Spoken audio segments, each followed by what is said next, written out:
Aujourd'hui, notre copartenaire Tourisme et Commerce du Rocher-Percé et sa directrice générale, Mme Doris Bourget, présentent dans le cadre de leur émission Mme Marion Côté et M. Guillaume Pouliot, propriétaire de la nouvelle entreprise en récréotourisme Folie Boréale, qui a connu un franc succès pour sa première année d'existence. Bonne écoute à toutes et tous. Bonjour, bienvenue à l'émission de Tourisme Commerce Rocher-Percé présente. Nous avons comme invité cette semaine les cofondateurs et copropriétaires de Folie Boréale. Nous recevons Marion Côté et Guillaume Pouliot. Bonjour, merci d'avoir accepté de venir à l'émission. Lors du Gala Desjardins 2023 de Tourisme Commerce Rocher-Percé, vous avez remporté le prix dans la catégorie Jeunes entrepreneurs. Parlez-nous de ce prix.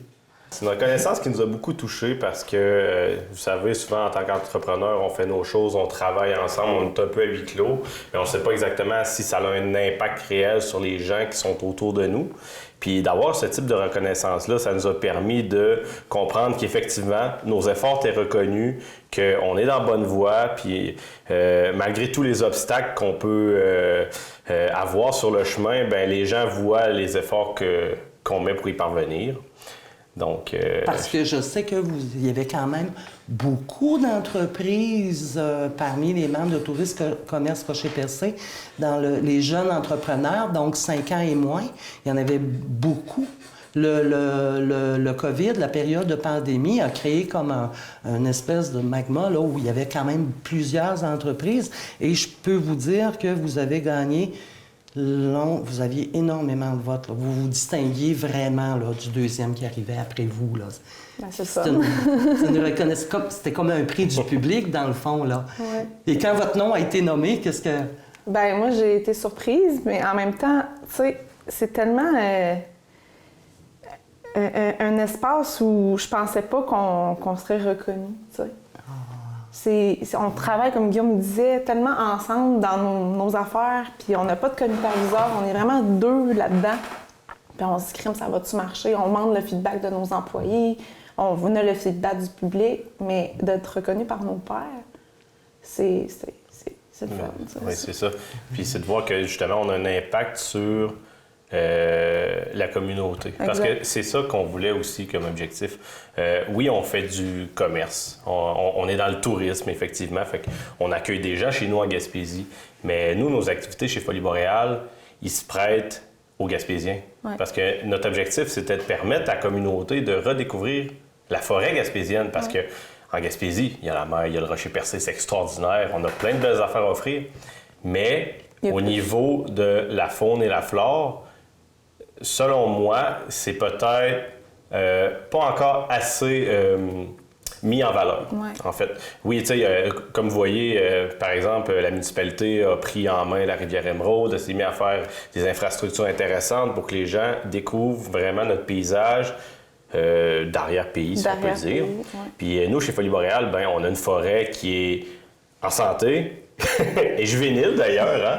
Parce que nos arbres peuvent vivre jusqu'à 200 ans techniquement, mais ils ont à peu près 50 à 80. Tu es en train de répondre à... Dans le fond, c'était... D'où est venue l'idée de créer un parcours d'amusement aérien décenné de où, là? Qu'est-ce qui s'est passé moi ce soir-là? Guillaume, on est deux flyés. On voyage énormément, le moins, là. On espère pouvoir recommencer bientôt à... Le voyage, c'est le voyage de la famille. Oui, c'est ça, la famille en ce moment.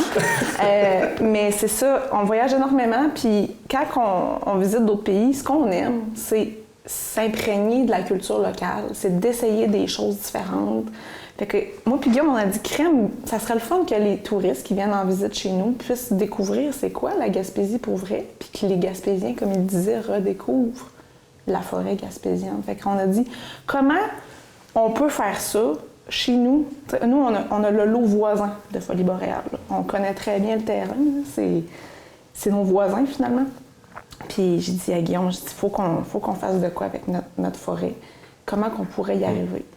Puis là, de fil en aiguille, on a dit, ça serait le fun. En voyage, en prenant des idées. Oui.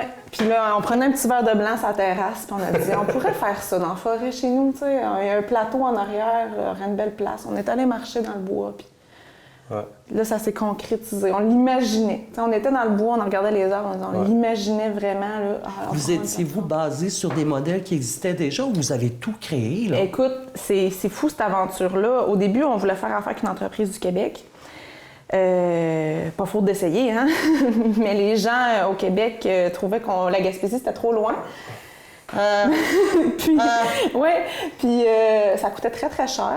Puis il y avait comme 2 ou 3 ans d'attente. Oui, c'est ça. Il y avait un délai d'attente Au niveau énorme. de la faisabilité du projet, ça n'aurait pas vu le jour à cause de ces contraintes-là. Fait que ce qu'on s'est dit, on a dit, qu'est-ce qu'on peut faire? T'sais, nous, ce qu'on a besoin, fallait que ça rentre dans un temps prédéfini. Il fallait que ça rentre dans un budget prédéfini, on ne se le cachera pas. Puis aussi, il fallait que ça soit trippant. Puis fallait que ça nous ressemble. Fait qu'on a dit, comment qu'on fait pour mettre tout ça dans la même activité? Fait que nous autres, chez Folie Boréale, on voulait de quoi de flyer. On voulait une aventure à l'extérieur, parce que nous, on la vit à l'extérieur, notre Gaspésie. Pour les familles c'est beau aussi. ici. On voulait de quoi pour les familles, on a une jeune famille. On voulait pouvoir s'amuser avec nos enfants aussi. Ouais. Pouvoir partager des beaux moments. Que ce soit dans de l'hébergement ou en nature. Fait qu'on a dit, OK, un parc thématique comme ça qui nous permet d'être en bonne forme physique, de pouvoir se dépasser, d'être avec les enfants, de s'amuser toute la gang. Tout le côté ludique pour rejoindre les flots. J'ai hâte qu'on en parle tantôt. Qui est la clientèle la plus joyeuse? À quel âge la clientèle? Je te dirais qu'il y a des grands-enfants parmi nos clients. Ouais. Excuse-moi de vous interrompu, c'est parce que moi, ça m'emballe tellement ce projet-là. C'est pour ça que je veux... Fait que, tu sais, de venir à dire, moi, tu sais, je commence dans le domaine de l'entrepreneuriat, même si je suis une personne entreprenante. Il y a des étapes. C'est pas tout dans la vie. Hein? Il y a des étapes à dire, c'est un rêve, on le concrétise. Oui. Puis, tu sais, on n'est pas des ingénieurs, qui était hors de question qu'on fasse ça nous-mêmes. On voulait de quoi de sécuritaire. Donc, ce qu'on a fait, est-ce qu'on peut trouver une firme qui est capable d'adapter ses façons de faire à nos besoins puis à notre désir de ce qu'on veut transmettre aux clients, en fait. Ouais, c'est fait ça. que là, on dit, regarde, on veut des installations qui sont les plus fiables possibles. Fait qu'on est allé voir, on a regardé avec plusieurs entreprises à l'international. Ouais. On s'est tourné vers une entreprise de la France qui est Extrême Aventure pour nous créer notre parc sur mesure. Parce que il y a des parcs, des fois, c'est fait un peu, on peut dire, homemade. Mais nous, on voulait vraiment de quoi qui permette le plus haut standard de sécurité.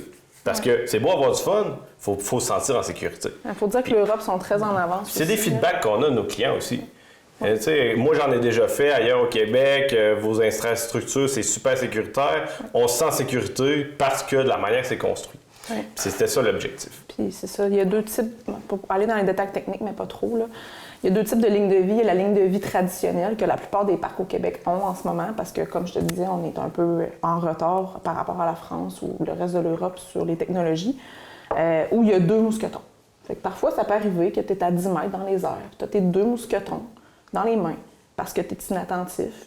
Puis là, le risque de chute est comme très grand parce que ta ligne de vie, t'es pas accroché dessus. Nous, on a une ligne de vie en continu. On Pour les néophytes dont je suis, ligne de vie. C'est le câble, en fait, sur lequel tu es accroché. C'est ce qui sécurise la personne. C'est ce qui fait, c'est ce qui te garde en vie, finalement. Bon, d'où son D'où son nom, exactement. Puis chez nous, il est gainé rouge, fait que on le voit, tu peux pas le manquer. Mais comme nous, on s'accroche au début du parcours et on se décroche seulement à la fin, les 2 pieds au sol ou sur une plateforme au niveau du sol, il n'y a aucun risque de chute.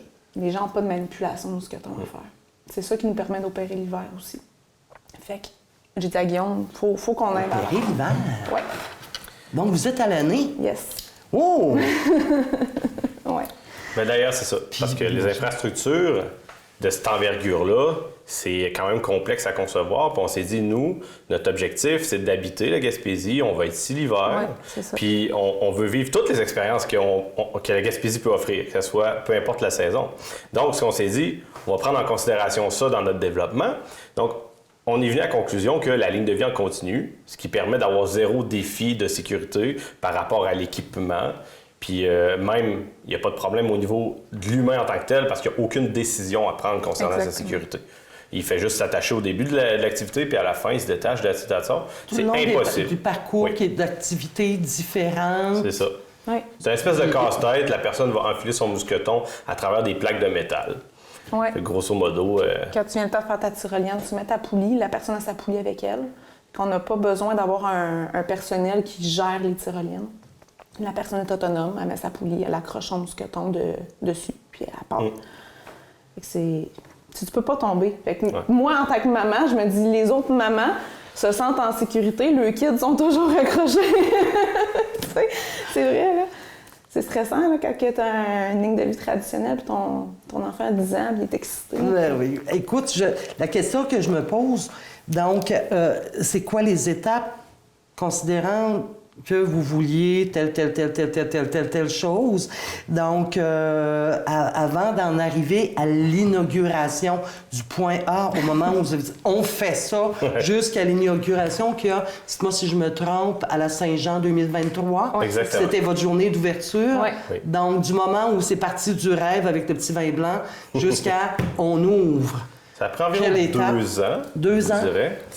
Il y a eu beaucoup d'étapes qui étaient plutôt la bureaucratie puis de la logistique, de préparation. Parce que premièrement, si on peut parler aux gens qui veulent se lancer en affaires, aux jeunes entrepreneurs en devenir, ce qui est important de savoir, c'est est-ce que la clientèle va être au rendez-vous? Est-ce que c'est un besoin, mon activité? Avais-tu fait faire une étude de marché? Effectivement, on a fait une assez longue étude de marché, comparative dans tout le Québec d'ailleurs. Oui. Ensuite de ça, on a été aidé par des professionnels à ce niveau-là. On s'est encadré. Ensuite de ça, on a fait notre plan d'affaires qui était avec ça. Ça a pris plusieurs mois, je vous dirais. Quelles ont été les réponses des les premiers bailleurs de fonds, là, où on se présente avec un projet? Bonjour, je veux faire je l'appelle un parcours d'amusement aérien. Oui. Les réponses étaient, est-ce que les gens étaient réceptifs ou un petit peu sceptiques ou curieux? On a changé en cours de route un peu nos plans. Je vous dirais qu'au départ, on voulait faire plutôt de l'hébergement que du divertissement. Mais dans la planification, c'était déjà tout prévu que Folie Boréale offre un parcours dans les arbres.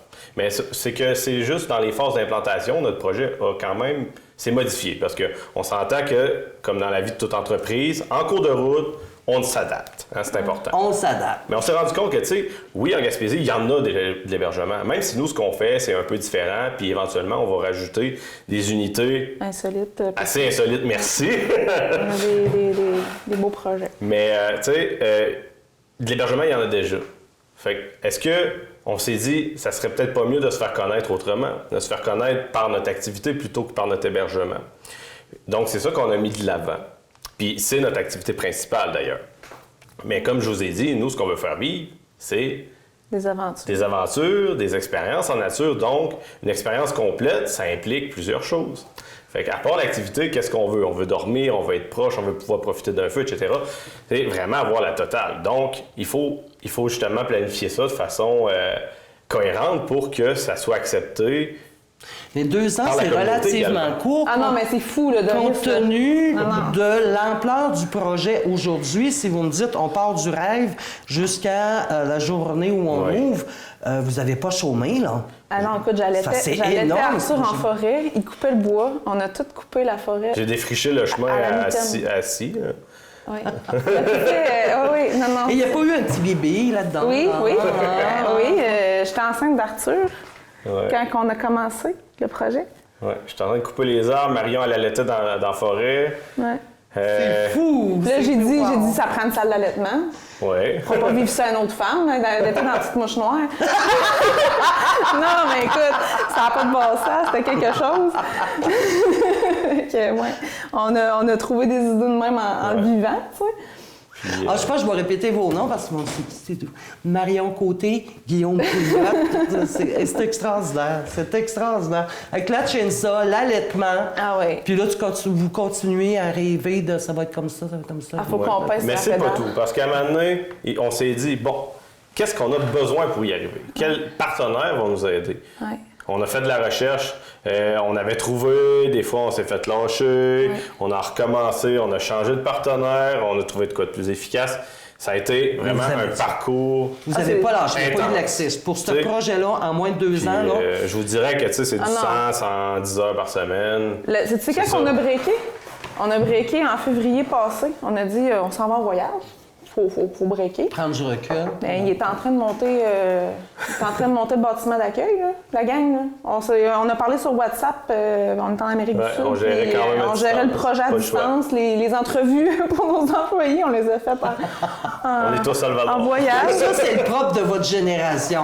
Ouais. Planifier à distance. Ben, on n'avait pas le choix. La mienne, il faut qu'on soit là pour qu'on peut tout. Ah non, mais c'est parce que mais la vôtre, on est vous êtes parti, là, capable. le pick-up était en train de chauffer, les valises étaient dans le pick-up, le petit attaché, là, la grue montait, les fermes de toit. Je dis à Guillaume, on s'en va pas à l'étranger pendant un mois, là. On peut pas. Il dit oui, on s'en va. On a besoin. On a besoin. Le recul, puis as-tu vu, sur place, dans le fond, tu aurais été là, vous auriez été dans les jambes du... c'est pas vous autres qui montiez la structure. Non, c'est ça. Puis on est en totale confiance aussi. C'est juste que c'est tellement un gros projet, puis tu t'en vas, puis... Mais ça s'est super bien passé. Honnêtement, on s'est fait aider par des entrepreneurs du coin, aussi dans la conception de notre projet, parce que, oui, c'est beau dire, OK, on a des installations dans les arbres, j'ai fait des achats à l'international, je me suis fait livrer de la marchandise hors pays par container. Avec un moi, broker. Guillaume Pouliot, qui a jamais appelé en France, là. Je veux dire, c'est ça, là. Bon, d'en venir à ce que ça se concrétise, c'était beaucoup, beaucoup, beaucoup de temps, beaucoup d'heures de travail, mais... Ça a valu le coup. Faut pas s'arrêter là. Parce qu'en réalité, un rêve, pour qu'il se concrétise, ben, ça se fait pas tout seul. Fait que, à quelque part, il faut être capable de mettre les heures qu'il faut. Puis les heures qu'il faut, mais ça veut dire des fois être levé à 2 heures du matin pour appeler en France. Ça peut être ça. C'est ça. Mais c'est vraiment spécial. Puis je me dis, aujourd'hui, parce qu'on s'entend, on a appris plusieurs choses. Ah oui. Est-ce qu'on ferait différemment? Oui. Il y a des choses qu'on ferait différemment, mais le projet serait pas différent, tu sais. Le projet, c'est nous. On peut dire que c'est notre 3e enfant, en réalité, parce que c'est aussi accaparant que d'élever sa famille, de créer, finalement, une autre entité. Fait que c'est donner vie à notre rêve. Puis, des fois aussi, c'est dur de se détacher. Il faut se détacher, il faut prendre du recul, prendre des décisions, parce que tu es attaché à ton projet, c'est ta business, c'est, comme il a dit, c'est ton enfant. Mais c'est pas nécessairement ton argent non plus. Il faut que tu prennes des décisions, des fois, avec du recul. Tu te dis, là, attends, là, c'est pas judicieux. Là. Oui, tu veux le faire, mais c'est peut-être pas la meilleure idée. On va remettre ça plus tard. Compte tenu que là, vous avez considéré une première été, est-ce que votre première été a répondu? Comment la vouliez-vous, là, la projetez-vous comme une espèce de projet? Puis là, on va voir, on va s'ajuster et tout ça. Est-ce qu'elle a répondu à vos attentes, la première année d'opération? Vas-y, réponds si tu veux. Qu'est-ce qu'on pourrait dire? Je pourrais dire que ça nous a permis de s'adapter aux besoins de notre clientèle, puis de la connaître plus, parce qu'on avait une idée de quel type de clientèle on pourrait avoir. Mais là, on sait c'est quoi notre clientèle. On sait que notre clientèle, c'est une famille. C'est surtout des enfants, on ne se le cachera pas, qui traînent le parent chez nous. C'est bien correct. Ils sont venus des que le terrain de petits-enfants jeu. et des grands-enfants. Je vous ai envoyé, moi, on les appelle-tu des ados, là, entre 20 et 25 ans? Des ados attardés. Ils ont trippé fort. J'ai une sœur de 25 ans, fait que je ne vais pas m'attendre là-dessus. Mais tu sais, c'est correct de voir que, tu sais, nous, vu qu'on a 3 types d'activités, on en a une qui est le parcours filet, qui est un petit peu plus familial. L'idée, c'est de jouer avec ses enfants dans le parcours. Il y a le parcours qui est plutôt traditionnel, peu importe l'âge que tu as. Il faut quand même un minimum d'habileté, il faut porter un harnais, etc. Il faut être capable de comprendre certaines consignes. Puis c'est plus difficile. Puis on a aussi le saut élastique, que lui, ça donne des sensations fortes. Ah oui, puis ça, c'est vraiment pas pour tout le monde. Explique un petit peu le saut. Ça, c'est un bungee inversé, là. Oui. C'est capoté. Est-ce que ça a été l'activité la plus populaire cet été parmi non, parce que c'est pas pour tout le monde. Non. C'est la force 3G qui embarque, là. Fait que c'est vraiment pas pour tout le monde. Décris-le pour que les gens aient une image de ce bon que là-dedans. ça ressemble. Le bungee inversé. C'est que le client est attaché à un harnais avec 5 points d'attache. Puis il est tenu par des cordes à bungee qui sont attachées après les arbres en hauteur. Tu es tracté pour créer de la pression avec un système de treuil. Un treuil électrique, OK? Puis, dans le fond, ensuite de ça, quand le guide déclenche le détendeur, bien, la personne est projetée dans les airs. La projection, c'est 0 à 80 km/h en 1 seconde, mais c'est quand même adapté au poids de la clientèle. Oui, on pèse pour chaque assurer personne. la sécurité. Parce qu'en réalité, on s'entend qu'un nombre X de cordes, plus tu es léger, plus ça te propulse, là, on s'entend. Donc, l'idée, c'est vraiment que ça soit le fun, mais que ça reste dans les limites de l'excitant, parce qu'on ne veut pas apeurer les gens. Ben, c'est pour ça que les gens ont 2 sauts Oui. quand ils viennent. Le premier saut, il est vraiment calibré selon le poids de la personne. Tout le monde va à peu près à la même hauteur, que ce soit un petit poutre de 8 ans ou que ce soit un adulte. Mais le deuxième saut, tu peux rajouter des élastiques selon ton poids, encore une fois. Là, on ne rajoutera pas 3 élastiques à un enfant de 8 ans. Là. Mais mettons, un adulte voudrait aller plus haut, à faire des backflips, avoir une sensation plus forte, ben, il peut aller jusqu'à 3 élastiques, ce qui est quand même 75% de force supplémentaire. Fait que...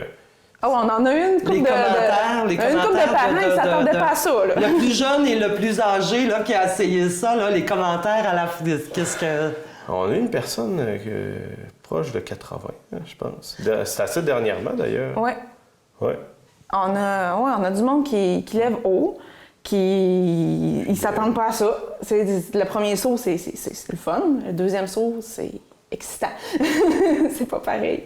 Il y a des enfants qui ont peur, qui pleurent, carrément. C'est comme dans les manèges, finalement. Ouais. Ça surprend, là. Ouais. Oui, ça surprend. Tel, parce qu'en réalité, c'est pas une question de hauteur, c'est une question de puissance. Parce que la personne est vraiment projetée dans les Son airs. cœur reste en bas. C'est un drôle de feeling parce qu'en réalité, il dit, mettons, il dit 1, 2, 3, go, mais tu sais plus t'es où. Non, c'est ça. Oh, là, tu vois les airs un peu lourds, puis il te retombe. Ouais, c'est ça. Hey, mais fallait être flyé pour à peu près là, pour penser à ça.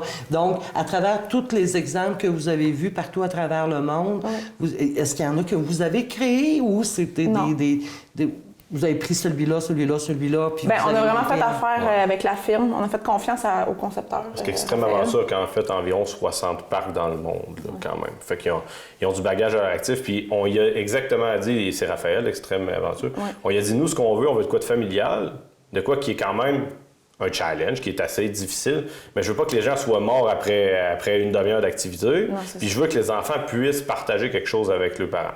Puis on veut quelque chose de flyé. Ouais. Fait qu'on a mis le soleil élastique qui est flyé. Le parcours aventure, il s'adapte autant aux enfants que les adultes. Puis le parcours filet, lui, est très familial. C'est une belle initiation hauteur aussi pour les personnes qui ont peur des hauteurs. Fait qu'on a vraiment, je pense, un bel échantillonnage de produits. Oui, c'est équilibré. Oui. Puis on y a vraiment fait confiance. Il est venu là, en juillet. C'est qu'en juillet, pas passé. Là, dans le fond, on a designé le parc... en juillet. Pas cette année, l'autre, de l'année d'avant. De l'année passée. 2022 pour le rendre opérationnel en 2023. Exactement. Puis tu sais, il est venu vraiment, on a choisi les arbres. Après ça, on a fait un test sur nos arbres, voir leur état de santé, etc. Parce que, tu sais, on s'entend, nous, notre parc est vivant. Ouais. Donc, il faut y aller de sorte... Parce que nous, on voulait construire pour ne pas détruire notre forêt. C'est très important que ça soit durable. Ouais. Puis... techniquement, notre parc sera plus... Quand notre parc va tomber à terre, finalement, nos arbres vont être encore là. Ouais, parce que la manière que ça a été construit, le nombre de branches qu'on a élaguées, parce que tout est calculé. Oui, c'est ça. C'est vraiment c'est bien pensé. Là, parce que c'est pas un poteau, c'est vivant. Il faut que ça reste en vie. Il faut pas qu'on impacte sa santé. Parce que nous, on n'est pas genre... s'il n'est pas bon, je vais le couper puis je vais mettre ça sur un autre. Non. Moi, je veux que ça reste beau puis que ça continue. Parce que dans 20 ans, techniquement, je pourrais refaire un nouveau parc puis reprendre les mêmes arbres. Oui. On est allé jusqu'à changer la couleur du filet. Oui, parce qu'on trouvait que ça ne fitait pas. Non, c'est pas ça. C'est qu'on était censé avoir un filet noir au départ pour le parcours filet. Ouais. Puis on a découvert qu'il y avait énormément d'orignaux qui passaient sur le trajet. Fait que là, j'ai dit à Guillaume, je sais pas si les orignaux voient les nuances ou les couleurs, mais s'ils voient les couleurs, mais ils voient sûrement les nuances. J'ai dit, fait qu'on va le mettre blanc. Ils vont le voir. Ça va être plus salissant, mais au moins, le filet va être blanc. Puis là, ben, on n'a pas d'orignaux qui se sont pris dedans encore. Fait que on va dire que ça marche. Puis il y en a, hein? Parce que ce qui est important de se rappeler, c'est que oui, de la manière que j'ai développé, on a eu le minimum de machinerie lourde, etc. J'ai fait le chemin, je l'ai coupé assez mécanique, mais j'ai suivi ce qui était déjà là naturellement. Mettons, il y avait une traverse d'orignaux, je voyais très bien que, mettons, dans ce spot-là, il y avait 6 pieds de large dans une forêt que personne n'a touché depuis 20 ans. Fait que c'est signe qu'il y a Il y quelqu'un avait qui une passe. espèce de sentier naturel. C'est ça. Fait que on a vraiment tout pris ça en considération. Puis pour en venir au fait que il y en a encore des orignaux, on voit des traces encore. Oui, on en a encore beaucoup. On sait très bien qu'il y a beaucoup d'animaux sauvages, là, porc-épic, etc. Il y en a de toutes les sortes. Le temps file. Le temps file. Ouais. Comment vous envisagez la croissance? C'est quoi les défis là, qui vous restent à relever? Nos défis les plus complexes sont déjà relevés. C'était d'amener l'électricité dans le milieu du bois puis l'eau. Hein, on s'entend. Parce que 300 mètres en plein milieu de la forêt, sur un dénivelé de 60 mètres, c'est de l'ouvrage. Un système de pompage, etc. Ça prenait beaucoup d'infrastructures. Puis merci aux entrepreneurs de la région qui nous ont aidés à réaliser ça, parce que sans vous, on n'y serait pas arrivé. C'est clair. Puis, mais pour la suite, on a des idées encore plus flyées pour des activités. Parce que... Peux-tu m'avoir une petite échantillon, se mettre l'eau à la bouche pour... On aimerait beaucoup... ça a été une demande de tous les clients cet été, parce qu'à cause de la pente, justement, ils ont dit « Vous devriez faire une tyrolienne pour descendre en bas. » On peut pas faire ça. Non. Ça va revenir trop vite. Tu sais, je leur explique. Toutes nos tyroliennes sont à l'envers. Oui, parce qu'en réalité, pour que ça soit sécuritaire, une tyrolienne, ils ont calculé une pente de 3 degrés, ce qui est vraiment pas beaucoup. Puis des fois, même que dans certaines de nos tyroliennes, la pente est inversée. Elle est inversée, c'est pour s'assurer que quelqu'un de 150 livres arrive à mettre le pied juste sur la plateforme en arrivant. Pas dans parfait. Ouais, sans que ça pas que ça aille ça évite les accidents. C'est impossible de faire une tyrolienne qui descend jusqu'en bas. Parce que ça... Il faudrait mettre des freins mécanisés, de la grosse quincaillerie. On aimerait ça peut-être un parcours de tyrolienne. Oui. Tu sais, juste des tyroliennes. Fait que tu finis ton parcours avec juste des tyroliennes. Ou, si tu veux pas faire des activités dans les arbres parce que tu n'as pas la force physique puis tu veux juste faire des tyroliennes, tu peux faire juste des tyroliennes. Mais... Donc, vous prévoyez adapter le parc au fur et à mesure, dépendamment des besoins et de ce qui est possible de faire. C'est sûr qu'on a des activités qu'on aimerait mettre en place. Oui. On va regarder des petits secrets. Des petits secrets. Bon, à voir vos yeux pétiller, là, je suis pas du tout inquiète. Mais pour vous donner une idée... surtout que quand vous me dites que vous êtes ouvert aussi l'hiver, donc les motoneigistes pourraient arrêter de faire un petit tour. D'ailleurs, on a un forfait motoneige en place présentement. Merveilleux. Oui. Merveilleux. Puis d'ailleurs, les gens commencent déjà à réserver. Oui, puis faut quand même pas oublier que notre parc, étant donné que ça demande de la main-d'œuvre, etc., c'est complexe de gérer des horaires actuellement en hiver. Il faut c'est pour ça qu'on tout demande déneiger. Faut déneiger de réserver. On demande de réserver d'avance. Oui. Parce que justement, pour nous, c'est quand même. C'est une belle offre qu'on offre. C'est sûr qu'il faut que ça soit prêt et que ça soit excellent. Fait que donc. Donc, les gens peuvent aller sur votre site web, le site web de Facebook, on demande Folie Boréale, puis on vous trouve, puis on communique avec vous pour réserver. Oui. Écoutez, moi, à titre si je réponds au nom des porte-parole de tous les entrepreneurs de la MRC du Rocher-Percé, je vous félicite, vous êtes vraiment un coup de cœur. Votre très belle folie, puis j'espère que, ceux qui hésitent de vouloir faire un projet basé sur votre belle folie, je vous félicite vraiment. Vous êtes venus bonifier l'offre, l'activité dans notre coin touristique, là, grâce à vous. Surtout les jeunes, là, hein, la famille, là, on se dit, bon, OK, on a été faire un tour de bateau, on est allé sur la plage, on est allé au géoparc, et là, maintenant, si on se dit que le défi est un facteur de rétention, ne serait-ce qu'une nuitée de plus. Donc, vous contribuez à la bonification des activités qui sont offertes sur notre territoire. Je vous en remercie beaucoup, beaucoup, beaucoup. Je souhaite bienvenue à l'éventuellement troisième bébé. Comment t'as dit ça? Ça va être le deuxième, mais... C'est le troisième. Merci beaucoup, beaucoup, Guillaume et Marion. Et merci à vous tous d'avoir participé à l'émission Tourisme Commerce Rocher-Percé présente. Est-ce que je pourrais rajouter quelque chose? Absolument. Si je peux dire, justement, vu que nous, on vise vraiment que notre clientèle gaspésienne soit choyée, à partir de 2024, on va offrir un programme de fidélisation qui va permettre aux Gaspésiens d'économiser à chaque visite. Donc, pour toute l'année, on va avoir une carte de fidélité. À chaque fois que la personne va venir, il va y avoir un rabais supplémentaire. pour permettre, parce que ça nous a été demandé cet été par nos clients qui sont venus plusieurs fois d'ailleurs, parce qu'on a des familles qui sont venues jusqu'à 5 fois cet été. Et qui amènent des gens, dans le bout d'expression, un petit peu comme il y avait à l'époque, amène ta visite. Exact. Là. Donc, on va focusser là-dessus à partir de 2024. Parfait. Merci beaucoup. Merci. Revoyez tous nos reportages sur notre site Internet.